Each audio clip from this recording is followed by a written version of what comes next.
How can you track all three of your credit reports and scores at the same time? Do you have to pay to see your official FICO credit score? And how can you trade stocks without paying any commissions? We'll answer these questions and more on this, the 142nd episode of the DoughRoller Podcast.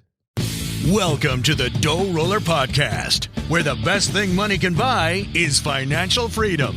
We help you make more, spend less, and invest the rest. And now your host, Rob Berger. Whether you're just starting out, buried under a mountain of debt, or well on your way to financial freedom, this is the podcast to help you take your finances to the next level. Hey, everybody, hope you're having a great day. I have a number of things I want to get to on the show, all based on email that I've received from all of you. I actually, last week, this would have been early part of December 2014, for those that may be listening to this podcast months and I guess even years down the road.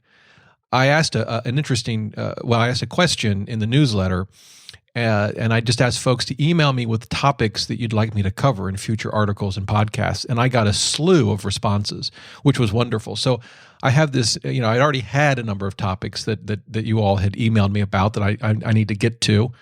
So I guess I just buried myself even more, but I got a ton of great responses, and so we'll be working through those over what'll be the next couple of months. Haven't even gotten to those. I'm still now trying to work through questions that had already been sent to me, and that's what we're going to cover today. Have a great question from a listener named Kelly about monitoring all three of her credit scores. So that's going to be our main topic. Before we get to that, though, wanted to read you an email I received from a listener named Don. He wrote in, he said, "Thanks for opening up the world of personal finance to this number phobe who came a little late to the game. If my wife hadn't kept a savvy eye on our retirement plans and made some smart decisions about things like home purchases, I'm not sure where I'd be now. You've made it especially easy with your podcast as I can learn on long walks with the dog and really pay attention. I ran across your stuff at an opportune time as I'm about halfway through a late career MBA, and for the first time have a modest foundation for understanding the math behind your explanations. I guess it's never too late." No, Don, it's never too late. Here's to the point I wanted to read this. He goes on, he says, "Here's a new investing app." He links to it, and I'll tell you what it is in a minute. He says, "Here's a new investing app that caught my eye, sort of in a similar vein to Acorns. Note that I have not tried the product and can't endorse it, but thought it was worth sharing." So the app he's talking about and that he linked to in his email to me is called Robinhood. Now, he mentioned Acorns. Acorns, I've talked about a couple of times in past shows. It's something that I'm experimenting with. Acorns is, I guess you'd call it a robo-advisor, but it's a very unique one. You connect any credit or debit cards you want to Acorns. It then sort of monitors all of your purchases and rounds them up to the next whole dollar and just keeps track of that amount. Doesn't charge your credit card or your debit card, just rounds up and just keeps a running tally of effectively your change, if you will. I'm doing air quotes as I say that. The difference between if you bought something for $1.50 and charged it on your credit card, it would add 50 cents, rounding it up to $2, and sort of keep track of that. And then once you hit $5, it will at that point go ahead and take money out of the bank account that you decide to link to Acorns and invest it for you. And you can set how aggressive or not, or conservative you want the investments to be. They're all low-cost ETFs. And I tried this app a couple of months ago. I've still got it. I'm still using it. And I'm just opening it up now. It looks like I have $177.74 in my Acorns account. That's all from them just rounding up my purchases and investing it in a group of low-cost ETFs. And kind of a neat application. I'll be interested to see how long I choose to use it. I'm continuing to use it for now. I really just wanted to give it a try. And so Don refers to that. The app he's talking about is unique in a different way. Robinhood is a new broker. It's effectively what it is. It's a brokerage. You can open up a brokerage account and you can trade U.S. stocks for free. Absolutely no commissions. So one question I had, and I went and looked at it, was, well, how do they do that exactly? And they tell you. The way they make money is, one, they charge interest if you trade on margin. They will allow you to open up a margin account if you choose to do that. Of course, they charge you interest. I've never opened up a margin account, don't have any plans to ever open up a margin account, but I know a lot of people do. The other thing they do is if you keep a cash balance in your brokerage account at Robinhood, they keep the interest for themselves. So that's effectively how they make money. But in exchange for all that, commission-free trades. Now, for me, I don't trade enough for that to matter. I buy individual stocks, but I might have 3 or 4 trades a year at most. And for that matter, I get 25 free trades at Vanguard. But for folks that trade more, this could be, a great way to save some money. So I thought I'd pass it along. Don, appreciate the email. I love getting, email from folks that either include tips, tricks, tools, new websites, new apps, anything that can help us make the most of our money. And Don, I appreciate you taking the time to send that in. Robinhood, it's robinhood.com. Let me make sure I've got that. Yep, robinhood.com. You can check it out. It's an iPhone or a smartphone app. You can trade right from your mobile device. So that's how it works. You can check it out, robinhood.com. Okay, on to the main topic. This question comes from a listener named Kelly. She writes in, she says, what is the best way to monitor your credit scores from all 3 bureaus? I am looking to have my middle score at a certain number for a home purchase and would like to start monitoring before formally applying for the loan. Well, that's a great question, and I'm going to break it down for you. And I'm going to give you a number of tools, some paid, some free, that can help you monitor not just your credit score, but all 3 of them. And before we get to the tools, there's probably some groundwork I need to cover here. So the first is just to make sure we're all on the same page, because some of you might be saying, wait a minute, I have 3 credit scores. Well, the truth is you've probably got about 50, but we're not going to cover that today. You've got at least 3 FICO scores. So here's the deal. There are 3 major credit bureaus, right? Equifax, Experian, and TransUnion. I'm always worried I'm going to forget one of them. I think I got them. Those are the 3 major credit bureaus, and they more or less have the same data about you as from one to the next. They're generally the same, but there typically are small differences from one credit file to the next. For whatever reason, maybe you've got a car loan and the lender didn't report to all 3 bureaus, or you've got some other debt and it's being reported to say, I don't know, 1 of them or 2 of them. So if you were to look at all 3 credit reports, which you can do for free, right? Annualcreditreport.com. You can do for free. If you looked at them, compared them side by side, there's probably going to be some minor differences. As a result, when they apply the FICO formula, and that's all FICO is a credit scoring formula, and there are actually multiple versions of it. But if they were to take the same FICO formula and apply it to your credit file at all 3 credit bureaus, you'd likely come out with a different number. Now, it shouldn't be dramatically different, but it can be different. And when you're applying for a home, small differences can make a huge difference long term. I mean, the difference between about 20 points on your credit score can cause you to pay a higher interest rate. It might only be 1/8 of a point or 1/4 of a point, but multiplied over a 30-year mortgage, it's a lot of money.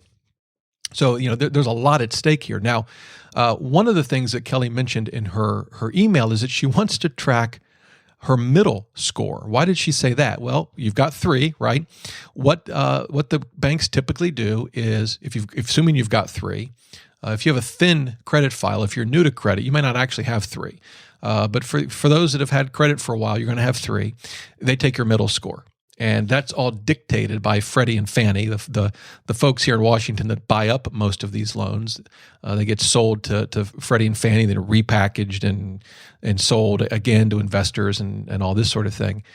They have certain guidelines that the banks have to follow if the bank wants to sell their loan into the secondary market.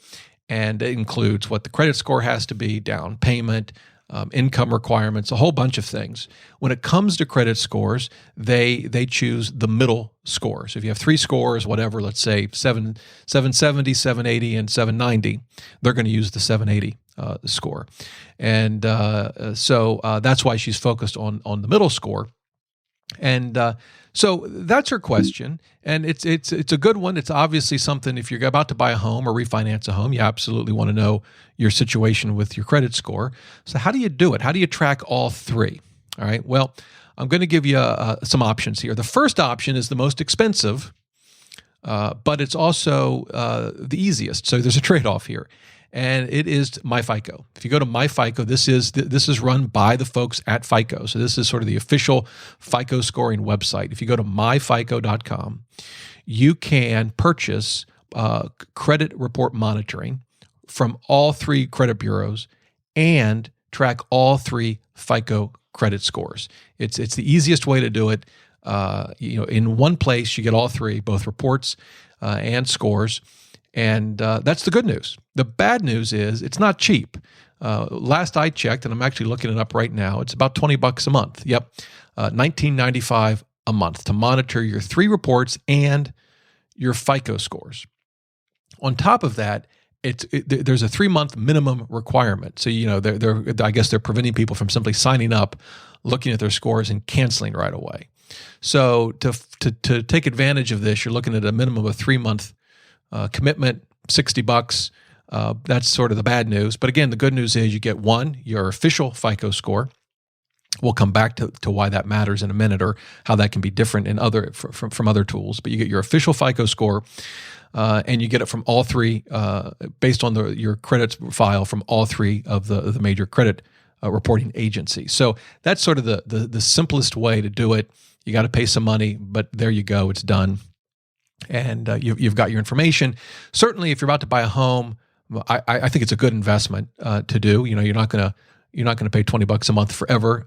You may be 3 to 6 months away from buying a home, so you might do this for 3 to 6 months. I think it's certainly a reasonable option. Now, that's sort of the Cadillac version. Costs you some money.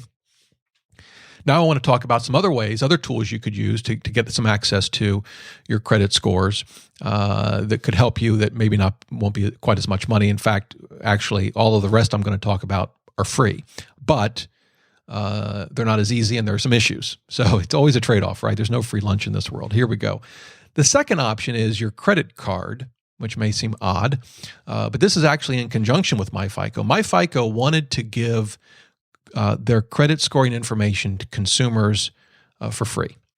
And so they came up with a program, and one of the ways they've done it is to do it through credit card issuers. Now, I suspect the credit card companies actually have to pay a fee for this, but you don't. So there are some credit cards from the major credit card issuers that will provide your credit score to you for free. That's the good news. What's the bad news? Well, two things. One, they don't provide them to all three bureaus. So, you'd have to have several of them, and from different bureaus, for different reporting agencies, to have all three. That's one of that's the first bad thing. The second bad thing is that they're not all based on the FICO formula. So, for example, both Discover and Barclay Card offer a free credit score. They are based on the FICO formula, so that's good. If you happen to have one of those cards, you can log into your account and see your credit score. Capital One also offers a credit score, but it's based on a different formula. It's not based on the quote-unquote official FICO score formula. Now, I will say this. I think it is an absolutely legitimate way to look and track your credit score. Yes, it's a technically different formula, but I've in my own experience, the formulas you get from FICO versus, say, Vantage Score, which is another formula, and there are others, are very, very similar. That's been my experience, and they certainly help with your trends. But it's important to know it's not a FICO score. So, you just got to bear that in mind. But it's free. And so part of it may depend on how far away it is before you're going to buy a home. If you're more than 6 months, or maybe even more than 3, you might say, well, let me take advantage of these free opportunities. Yes, they're not a FICO score, but they're good enough, and it gives me a real good idea. And then as I get closer, maybe I'll bite the bullet and spend the money on my FICO. That's one approach. The other thing, and I'm looking now specifically at Capital One. So my credit score, again, this is not my FICO score. My FICO score is in the low 800s, and I tell you that because you can use this for comparison as we walk through the rest of this podcast. My FICO score, low 800s. Again, it's going to vary, right, depending on which credit agency. When I look at my credit score as reported by Capital One, which is using TransUnion data, so my credit report from TransUnion, but it's not using the FICO formula, I have a credit score of 780. The nice thing about this, and if you have a Capital One card, I would definitely check it out. It grades the different aspects of my credit report, and it helps me determine what's helping my score and hurting my score. And it breaks it down into 6 categories: on-time payments, oldest credit line, credit utilization, that is, how much of my available credit am I actually using, recent inquiries, new accounts, and available credit. And I have all A's except for oldest credit line is a B. And I have 19 years. That's a B. Now, what's interesting about this is you can click on any one of these factors and then make some assumptions and simulate how it will affect your credit score. I'll just give you a quick example. If you have Capital One, you can check it out. The on-time payments. So I have an A, and I have 100%. So in other words, there are no late payments on my credit file, according to TransUnion. If I click on that within Capital One, I get this nice screen. In order to get in, it tells you the grading scale. Now, this is just a Capital One grading scale. Maybe it's from TransUnion. But for example, to get an A for on-time payments, it looks like you have to have on-time payments at least 90% of the time or more. And they have a B, a C, a D. But here's the interesting thing. I can simulate certain things and recalculate my score. For example, let's say you have some late payments. I don't, but let's assume you do. There's a little slider here, and you can assume, okay, well, I've got some late payments. I've had some trouble in the past, but what if I'm good for the next 6 months and I have all on-time payments? Where will my score be 6 months from now? So you can slide the little slider over to the 6-month mark. You can pick whatever you want. It goes from 0 to 24, and then simulate what your score will be 6 months from now. Of course, when I do that, I'm going to assume it doesn't change. No, it doesn't, because I don't have any late payments right now. So, but if you do, that might give you an idea. It's perfectly, a good thing to do if you're like a year from buying a home. You think, okay, well, if I do all the things I'm supposed to do, what will my score look like a year from now? Now, again, this isn't official, but I think it's reasonably good. The same thing you can do is, well, what if I miss a payment? What if I miss a payment and it's 30 days past due? And I hit simulate for me, what would that do to my score? Now think about this. I'm at 780. We're going to assume I've got a credit file, according to them, is almost 2 decades long, right? I have all A's for all the factors, 1 B. I'm going to assume I have 1 late payment that's just 30 days late. What do you think happens to my score? It goes from 780 down to 739. That to me is a big drop.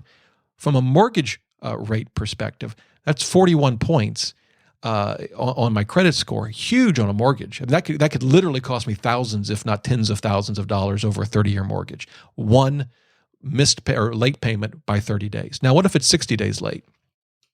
Simulate it. Goes down to 737. Interesting. Not a big drop from 739. If it's 90 days late, goes down to 718.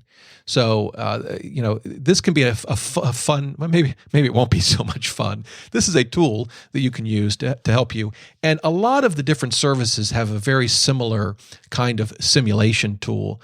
I find Capital One's to be one of the best.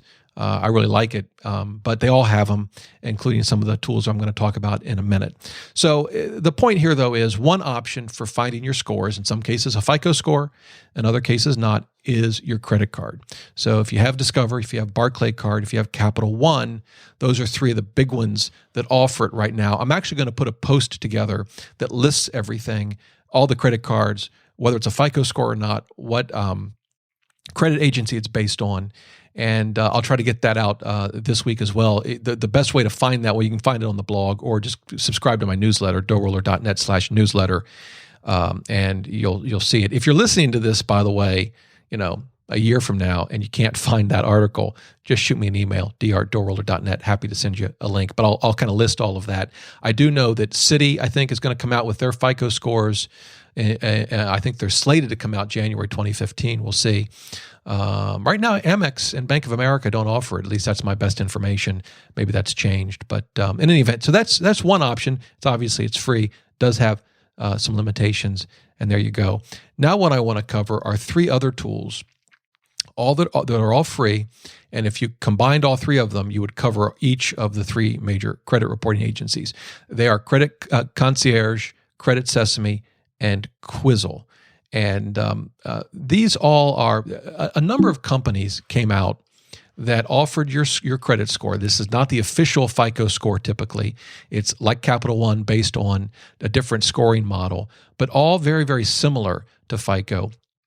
and they're free. And the reason they're free is because these companies make money when you click on their links to, say, get a credit card or get a car loan or something like that. They have different offers on their site, which you don't have to take advantage of, or you can. It's totally up to you. That's how they make money. And so as a result, they can provide the scoring information to you for free. So I thought I'd just run through them very quickly, and then I'll give you a link at the end where you can find all of these. But I've used all three of these, and I thought I would just kind of walk through and give you my my credit score, what it is compared to my actual FICO score. And so let's do that. Let's start with Credit Concierge, which is actually run by an acquaintance of mine that I've known for a while, although we see each other at conferences and whatnot. But when I log in, like Capital One, they are based on the TransUnion credit report. And so, surprise, surprise, it's the exact same credit score as Capital One reported, 780. Like Capital One, it shows me, what things are going well, what things might be hurting my score. It has a frightening amount of data, the truth be told. I mean, you look at some of this, you think, man, how do they know all that about me? But they do. And it shows me all my mortgages, my credit cards, and it compares you to averages. What's your debt versus the average U.S. debt, for example. It shows me all of my reported credit accounts. It compares my credit score to the national average credit score, which, by the way, is 692 according to this site. So this is one way. If you don't have Capital One, you don't have a credit card that can track your score as reported by TransUnion. This is one service you could use, Credit Concierge. It's free. You don't have to put a credit card in. Obviously, for them to generate your score, and this is true for all of these tools, you have to give them your Social Security number and your address and answer some questions that only you should know. That's sort of their security measures to make sure that you are who you say you are. And but you'll get your score instantly, and then you can monitor it and check up on it periodically. And they typically update it, I think, once a month. The one they're showing me now is as of November 24th of 2014, a little less than a month ago, which is when I first signed up for their service. So that's the first one. It covers TransUnion. The second one is Credit Sesame. Credit Sesame uses data provided by Experian. And again, they're free. You don't need a credit card. Same deal. You create the account. You've got to give your Social Security, your Social Security number, your address, and all of that. But it gives you basically the same information, but this time based on Experian.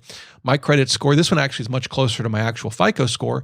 818 is the score that they are showing me. And again, a ton of different data, everything from my assets. They show me the value of my home, which is kind of interesting. And of course, they show you all of your accounts and balances, and they show you a debt to income ratio based on current information as well as trends. And they show mine at around 11%, which is typically about right because I tend to charge my credit cards up and then pay them all off. But there's almost always a balance of some amount. So in any event, so that's based on Experian. And again, it's free. And at Credit Sesame, mine was 818. Okay. The last one I'm going to mention is Quizzle. I like their name, Quizzle. They're based on Equifax. So, between Credit Concierge, Credit Sesame, and Quizzle, you'd have all three. Again, that's, yes, it's 3 logins. And so you've got to, deal with that. So it's a little bit of inconvenience. But that's usually what you trade off in exchange for free. And according to Quizzle, and based on my Equifax credit file, my credit score, 807. So both Credit Sesame based on Experian and Quizzle based on Equifax, both of those were right in the ballpark of my actual FICO score. TransUnion, a little lower. Not sure why. That could change next month. You just don't know. But my guess is TransUnion just has a little different data on me. And in fact, if I looked at my FICO scores for all three, excuse me, it wouldn't surprise me to see TransUnion a little lower than the other two. And that's, obviously it's very rare that you're going to have the FICO scores from all three credit agencies that are identical. In my experience, they're off from, a few points to maybe 20 points. At least that's been my experience. So again, you can go the MyFICO route. It's $20, $19.95 a month. You gotta sign up for 3 months. I think that's frankly a good option if you're right near the time of buying that home, 3 months out, perfect time. But I think up until then, I would go with the free option, something like Credit Concierge, Credit Sesame, and Quizzle. All three are, it's easy to sign up. They're free, so there's no reason not to sign up for all three. And you can track your score, even though it's not an official FICO score. You will see the list of things that are helping your score and hurting your score, and that's going to be the same whether you're using a FICO formula or not. And then you can also see your how your scores are hopefully improving over time as perhaps you're getting ready to buy your first home or refinance a mortgage. So, Kelly, there you go. That's my response. You can go with MyFICO as you get close to buying a home. Maybe that's where you are now. But there are these other options that are free, and I would highly recommend these options, particularly if you're more than just a couple of months away from buying that home. Now, what I'm going to do, I have a page on my site that lists all of these options and more. And so I'm going to create an easy link for you guys to follow to get to that page. If you just go to DoughRoller.net/credit score, all one word, DoughRoller.net/credit score. It'll take you to a page where you'll see all of these options. On the credit card option, as I mentioned, I'm going to put together an article on that, and you can find it in the newsletter. If you're listening to this podcast, whatever, months or years down the road, hit me with an email, dr@doughroller.net. Be happy to send you a link to that if you're having trouble finding it. Well, there you go. Hope you have a great day. As I tell you each and every episode, love to hear from you. If you have questions or topics you want me to cover, I read and respond to every single email. Just shoot me an email, dr@doughroller.net. Would love to hear from you. Hey, hope you guys have a great day. Until next time, remember, the best thing money can buy is financial freedom.